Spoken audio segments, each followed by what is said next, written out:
That's fine. And you're British? Just one question. It's pretty much the same laws here in England. How do you feel about hate speech laws? Hate speech. Yes, like in Canada, for example, misgendering somebody on purpose can get you fined or taken to a human rights tribunal under the new laws under the last couple of years. Okay. So do you agree, disagree with that? Yeah, I'd agree with that, yeah. You agree with it? Yeah, I'd agree with that, yeah. So do you think there's a line at which we should draw of what people can and cannot say? Where do you think that line is? If it's deliberately to offend someone, then... So how do we determine if it's deliberate or not? Like, what if I just said what you said to me was offensive and I tried to charge you for that? How would I prove that? How would you prove that it wasn't deliberately offensive to me? I don't know. That's why people get paid a lot of money to make those decisions. It's fair enough. All right, thanks, man. Where are you from? Near Manchester. I'm sorry. So I go to uni. Oh, nice. Well, Manchester can't win all the time. I'm sorry. All right, have a good... So today we're just asking people about hate laws in Canada and if you think they should exist or not exist. I think they should exist. Hate laws? Hate speech laws. To ban them? I'm just wondering your opinion on them. We currently have them on the books. So, for example, if you purposely misgender a person, you can be fined or taken to a human rights tribunal. I'm anti that. You're against that? Yes. Okay, so basically if somebody prefers to be called a he or she or whichever, and you purposely don't say what they prefer, then you could be fined under our laws for that. You changed it on me. You didn't say purposely at first. If Yeah, they purposely... He did. Oh, well then I am pro that. If it's an accident, I'm anti being pressed charges. Okay, how do we determine if it was an accident or not? In like a legal sense.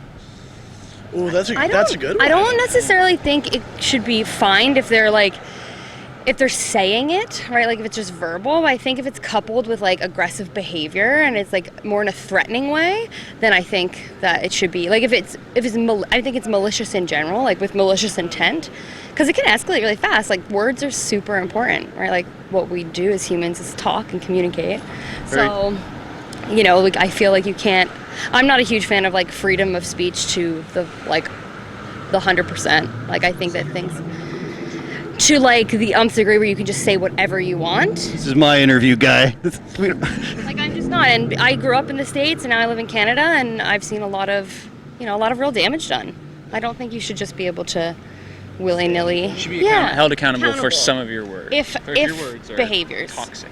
So if we've already got things on the books like harassment laws if you're aggressively coming after somebody over and over again, when obviously you can't assault anybody, whether that's spitting on them or hitting them in the face or anything. Do you think we really need to be policing language? And my point in that is, at what point do we stop putting words under a category where they can be banned? Like, let's say the word idiot gets banned in 50 years, because that used to be a medical term, a person who's an idiot or stupid or a moron or something.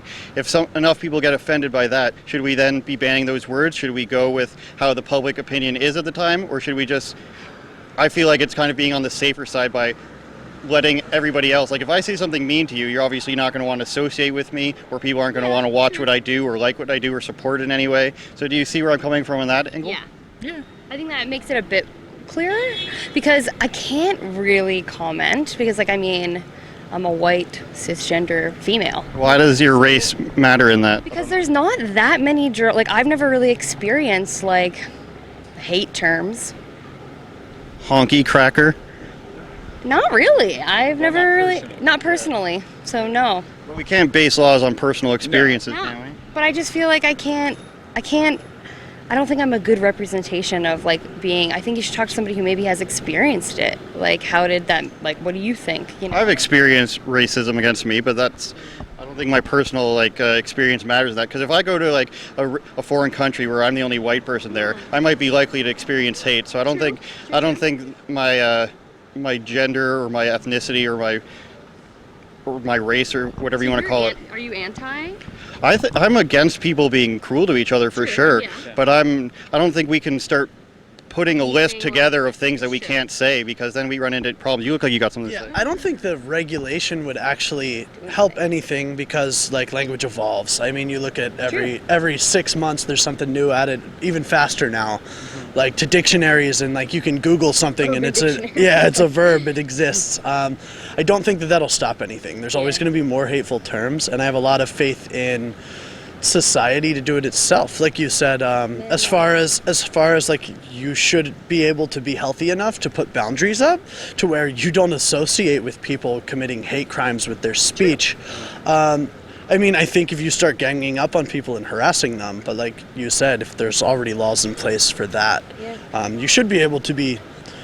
You should be accountable for what you say, but I don't know necessarily if that's a place for the law. Yeah, that's where I would come in, as I would say. I think there's enough social fabric we have today already, whether it's being outed on social media, for example. Of course, that can go too far, but in terms of me coming up to you and calling you a bunch of names, I'm pretty sure most people would not agree with that, especially in Toronto, especially in Canada. Is that fair to say?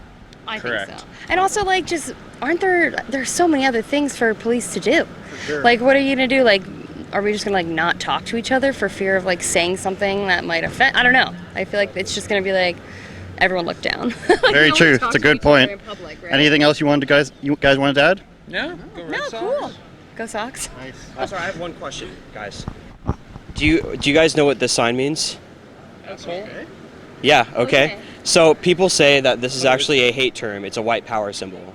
Do you guys I don't think? you're gonna get that. Oh, because I just learned about this the other day. It was in Silver Linings Playbook where that sign came from. It was part of being like a part of a club. That had nothing. No, that. Like, that- It's President- actually been the OK sign forever, but 4chan ran a prank on liberals, and they basically wanted to figure out how they could trick all liberals into figuring out that it's. Yeah. I'm an American. I'm bold. I thought know what that I thought is. it was asshole. A-S-S. Anything. There's also That's what we said when we were kids. Say, so what I'm trying to say is different in Canada. 51% of college students are actually afraid. This is actually like done by an actual study. 51% of college students are actually afraid to speak their minds on college campuses because they're so afraid of offending people. There are like 2 million genders now. And if you don't know every single one of them, you could offend someone. What we're really trying to get to the heart of the matter is with hate speech laws, that can be a very slippery slope, and that can easily come down. So me making this sign, if somebody says, no, that's not the OK sign, that's the white power sign. As a brown man, I find that hilarious. But this can actually happen. I'm actually a YouTuber as well, and I've been called a white supremacist numerous times. No, not just that, but going around and running my little videos. I do like social experiment videos. So I do like free hugs from Trump supporters. I do like identifying as transracial, right? If you can change your gender, why can't you change your race? Why can't I identify as a African-American woman, right? So I do these, and the local Antifa chapter has actually termed us as white supremacists and put up 500 flyers around the city calling us white supremacists. Not sure if they saw, no, this was in Seattle. Okay. I'm not sure if they saw the irony of a brown guy and a black guy being at the top of their list, but you know, so we're just trying to convey that it can be a very slippery slope, and that's all I wanted to say. Right on. Cool. Good stuff, guys. Keep fighting the good fight, I guess. That's Thanks a fun. lot, guys. Yeah. Have a good day. Thanks. Cheers. Cheers, guys. Baseball season's coming up, boys. All right, it's not even ended yet. Football season coming up. Go Patriots. I'm a Patriots fan at the same time. Birds. Ugh. I'm really a Denver Broncos fan. It must be. That's terrible. I'm actually a Broncos fan. All right, new video. So what we've got here is notice parking enforcement. He's down there enforcing the parking. That's fine. But we've also got this in not a parking spot. As you can see, there's lines for that and that over there. And what is he in front of? Well, this seems to be a fire hydrant. Somebody needs to ticket this guy. Just gotta keep the streets safe, people. Sorry, but I honestly, like, this could be like the guy with the tinfoil hat type of thing. I always just thought that they really have an idea of how our society and how we as a people should work. I think they want to eliminate like old customs in the sense of to the extreme of like having things like Highland games and other cultural related things. I feel like they want to take that away from the people that actually grew up with those things or enjoy those things and make us all into this one homogenous. We either are Canadian or European or American, and that's it. You can't be anything else. It gets me down because it's like I love things like Norse history and Celtic history and all that sort of things. And some days I really want to say it's like, you know what, my bloodline's Celt. I'm not fully Canadian. Celts, Irish history is cool. Yeah. And it's a fun thing to study. Yeah, and but if you say that in some places, the more extremist parts, they will call you a racist because it's European. Yeah.